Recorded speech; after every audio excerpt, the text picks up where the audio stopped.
지난 2022년 11월 손태승 당시 우리금융지주 회장의 처남 김모 씨가 지인과 나눈 대화입니다. 김 씨는 우리금융의 한 임원에게 사장을 시켜주겠다며 사업자금 대출을 요구했다고 말합니다.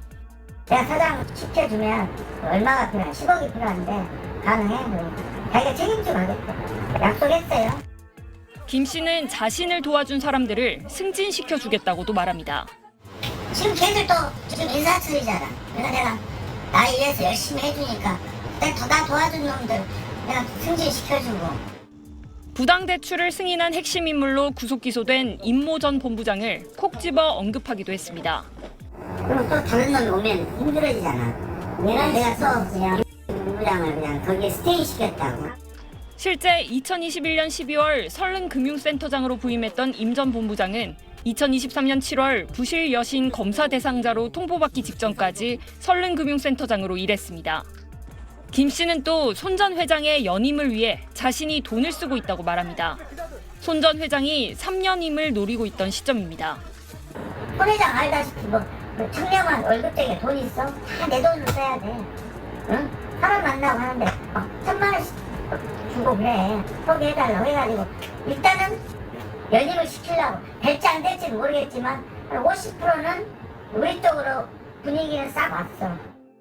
김 씨는 평소 우리은행 명예지점장이라고 적힌 명함을 들고 다니며 영향력도 과시했습니다.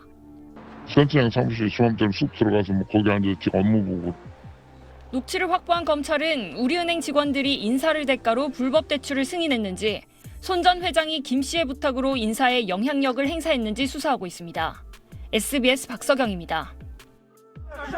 마스크를 쓴 손태승 전 우리금융지주 회장이 영장 실질심사를 받기 위해 법원에 출석했습니다.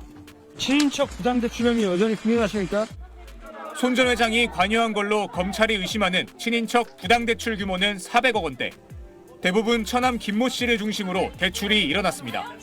김 씨의 부인 장모 씨가 대표이사로 돼 있는 A농업법인에 대해 우리금융저축은행이 작성한 여신 승인 신청서입니다. 지난 1월 25일 7억 원의 대출을 신청했습니다. 저축은행은 업체 규모 대비 대출 신청액이 과대하지만 매출액 성장률을 고려하면 성장 가능성이 높다라고 평가했습니다. 또 대출금 상환에는 무리가 없을 것이라며 신청 다음 날 대출을 승인했습니다. 서류에 적힌 법인의 사업장을 찾아가 봤습니다. 수풀이 우거져 건물까지 접근하기도 어렵고 건물 내외벽 마감재가 흉물스럽게 떨어져 있습니다. 사실상 폐가입니다. 원래 음식점이었죠. 카페였다가 거기도 그때 경물로 넘어가고 그거 20년도부터 영업을 했을 것 같은데. 대출 심사가 제대로 이뤄지지 않았다는 정황은 또 있습니다. 처남 김 씨의 딸이 대표로 돼 있는 한 식자재 업체가 2022년 우리은행에서 29억 원을 대출받을 때 제출한 서류입니다. 담보로 제공한 경기 용인 오피스텔의 부동산 매매 계약서에는 매매가가 30억 원으로 돼 있습니다. 하지만 등기부등본을 확인해보니 실제 거래 가격은 20억 원이었습니다. 서류가 위조됐지만 심사 과정에서 전혀 걸러지지 않은 겁니다.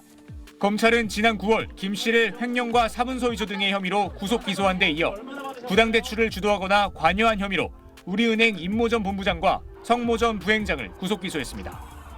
손태승 전 회장이 구속되면 검찰은 임종용 회장을 비롯한 현 우리금융 경영진들이 불법 대출 사실을 보고받고도 금융당국에 제대로 신고하지 않았다는 의혹에 대해서도 수사할 방침입니다. SBS 김진우입니다. 지난 7월 금감원 현장 검사에서 드러난 손태승 전 회장 친인척의 부당대출 규모는 350억 원.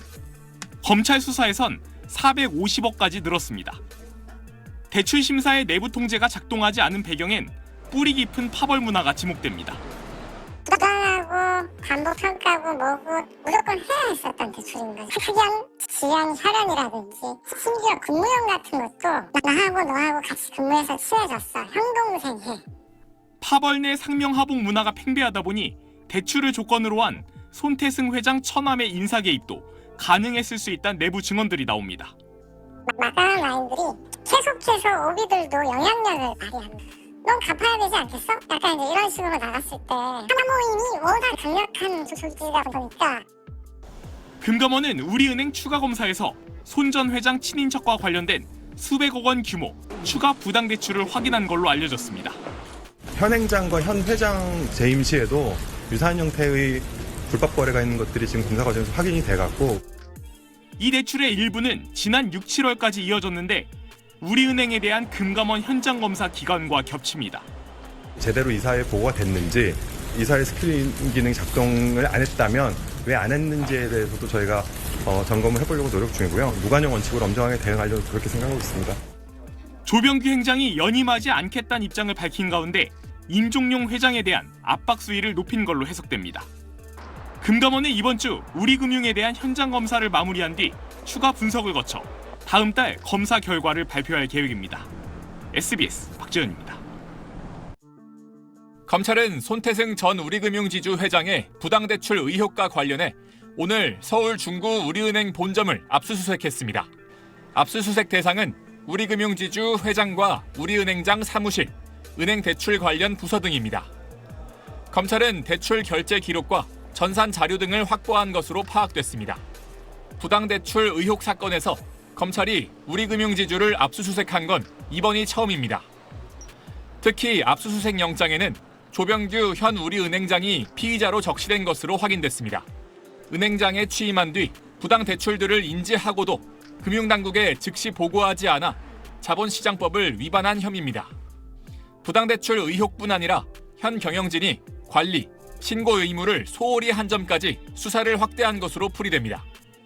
임종용 현 회장은 피의자 신분이 아니지만 검찰은 이번 사태와의 연관성을 들여다보는 것으로 알려졌습니다. 금융당국은 우리은행이 지난 2020년부터 4년간 손 전 회장의 친인척 등에게 350억 원 규모 부당대출을 해줬다는 현장 검사 결과를 지난 8월 검찰에 넘겼습니다. 이를 수사 중인 검찰은 2달 전 손 전 회장의 처남을 구속 기소하고 지난달엔 우리은행 전 본부장을, 오늘은 전 부행장을 잇따라 구속 기소했습니다. 검찰 관계자는 금융당국에서 전달받은 내용 외에도 추가적인 부당대출 혐의를 파악해 수사 중이라고 밝혔습니다. 검찰은 압수물 분석을 마치는 대로 회사 관계자들을 소환해 본격적인 조사에 나설 예정입니다. SBS 배성재입니다. 지난 2020년 4월부터 지난 1월 사이 손태승 전 우리금융 지주회장의 처남 김모 씨와 관련된 업체에 실행된 우리은행 대출은 모두 616억 원. 금감원은 이 가운데 적법한 절차를 따르지 않은 대출이 모두 28건, 350억 원 규모라고 검찰에 통보했습니다. 검찰은 임모 전 우리은행 본부장이 이 대규모 부당대출을 주도한 실무자로 보고 구속영장을 청구했고, 법원은 심사 결과 증거인멸과 도주 우려가 있다며 영장을 발부했습니다. 상부 지시 받고 대출해 주신 겁니까? 검찰은 은행 지점장이었던 임 전 본부장이 평소 친분이 있던 김 씨로부터 대출 수수료 명목으로 억대의 금품을 수수한 걸로 보고 있습니다. 검찰은 특히 임 전 본부장이 본점 승인 없이 무리하게 전결 처리를 해가면서까지 김 씨의 대출을 도운 배경에 주목하고 있습니다.